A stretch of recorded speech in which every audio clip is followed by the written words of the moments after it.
You're watching the first segment of the news in the English language on the Dan Broadcasting System Television, broadcasting live from Cameroon's economic capital, Douala. Good morning and welcome. The needs of the girl child have been highlighted again, this time around as part of activities to commemorate the 2017 edition of the International Day of the Girl Child. Ajara Ali brings us an insight as Cameroon joined the world to celebrate this day on October 11. According to the UN report for the year 2017, there are 1.1 billion young girls in the world, and everyone deserves equal opportunities for a better future.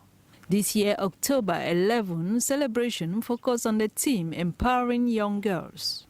Adolescent young girls across the world in the conflict zones are 90% more likely to be out of school when compared to girls in conflict-free countries. Empowering girls means raising their voice to fight for the right and protect in all contexts.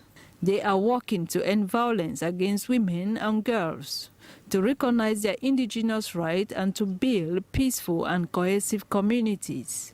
On this International Day of the Girl Child, the international community used this forum to highlight the unique challenges and potentials of girls, especially those around the ages of 10 and 19. You know that today, the girls are facing double discrimination because of their age and their sex. And they face challenges such as poverty, early and forced marriage, as well as obstacle in education, because those early marriage cannot permit the girls to go on with their education, and this cannot give them the possibility of earning a living, of earning a good education. In the African context, a girl child still has a long way to achieve her dreams or goal, especially with those of the rural area faced with poverty and tradition, as they suffer the risks of early marriages, with very few having secondary education, with majority going in for early pregnancy as early as below the age of 18, a reason why majority drop out of school. Although some progress has been made in uplifting women's lives in Africa, a lot still needs to be done to overcome cultural, economic, and health burden bonds by most, both young girls and elderly women. Variety of services are being proposed to users of mobile telephone networks in Cameroon. The services range from religious melodies, sports, daily news, health, and games, even the game of chance or gambling. While some mobile subscribers are born or accept to be activated, others do not. Yet, the company somehow indirectly or directly imposes the services on them. Amadou Jalobuba talked to some clients on this phenomenon. This is what he gathered.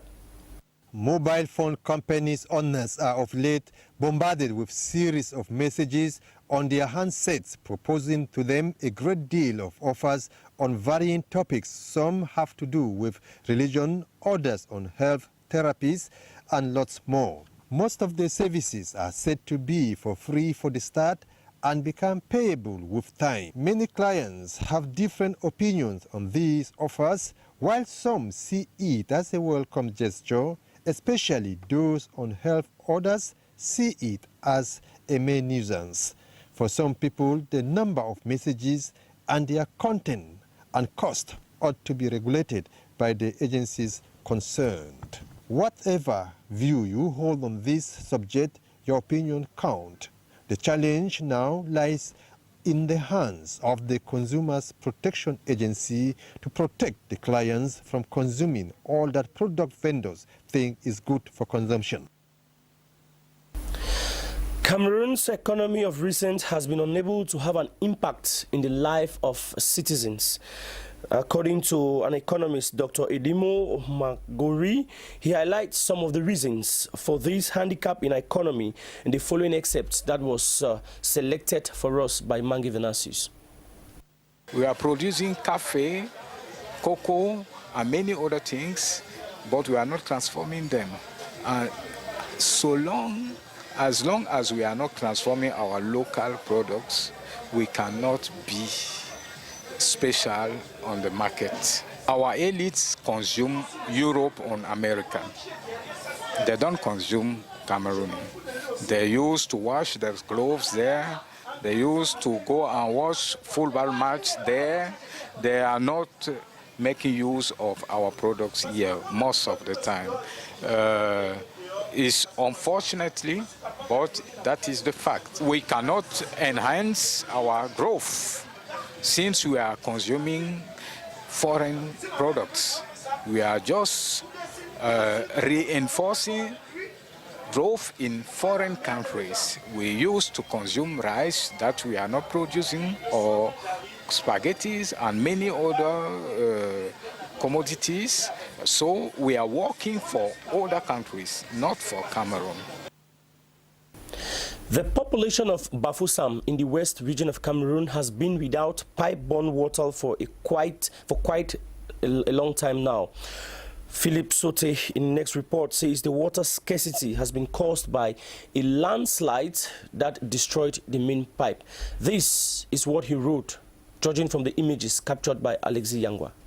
Hard to tell until one is suddenly deprived of a necessity of life that has always been available.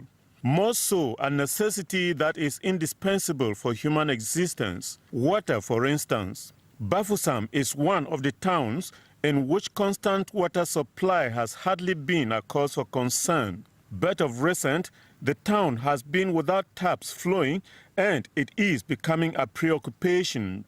The cause of water scarcity in the town has been triggered by this landslide along the Bafoussam-Bamenju road, said to have occurred some weeks back. It not only cut traffic circulation, but also the main pipe supplying water to Bafoussam.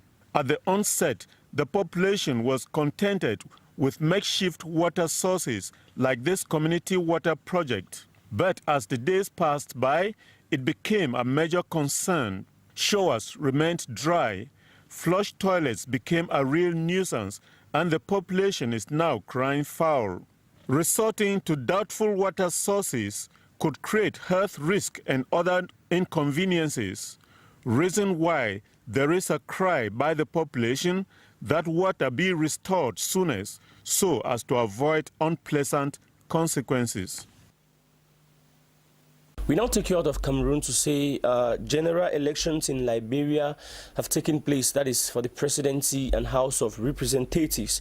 The elections were overseen or controlled, supervised by the National Elections Commission (NEC) of Liberia. They had to count the vote. Report with Euronews, bringing to us how everything went. Vote counting is underway in Liberia, where many people turned out on Tuesday to elect a new president and parliament. 20 candidates are vying to replace Ellen Johnson Sirleaf, the Nobel Prize winner who took power at the end of the country's long civil war. Although all 20 of them will hope to be the next leader of this country, the reality is that the race is just among about 7 of them. Provisional results will start trickling in from across the country from now until the Electoral Commission finally declares the ultimate victor of this polls by October 25. There's no clear front-runner in the race, which includes ex-footballer George Weah and current Vice President Joseph Boakai. The election is seen as an important landmark in the West African nation that remains among the world's poorest. The ballot passed off peacefully, but the exercise was fraught with difficulties. Some have blamed the Electoral Commission for not explaining the voting process properly. This man says the queue was very long when polls opened because people didn't understand the system determining where they should vote. Liberia's policy has been to prioritize reconciliation over justice, meaning that prominent figures behind violence that killed 250,000 people are still on the political scene. Many voters say they just want peace. A runoff between the top candidates is thought likely next month.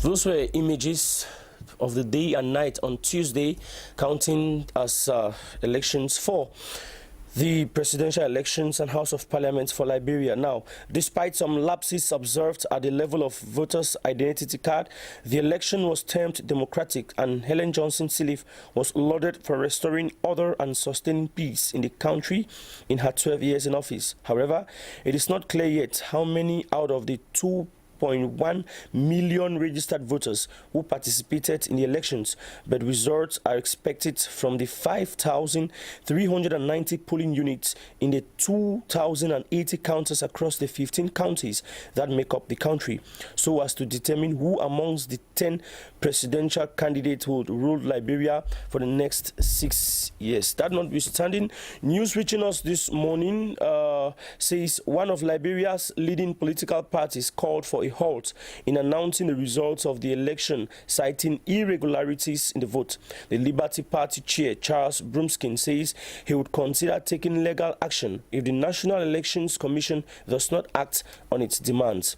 Well, the results of who would succeed the Nobel Peace Prize winner Helen Johnson Sirleaf is originally expected to be released today, Thursday.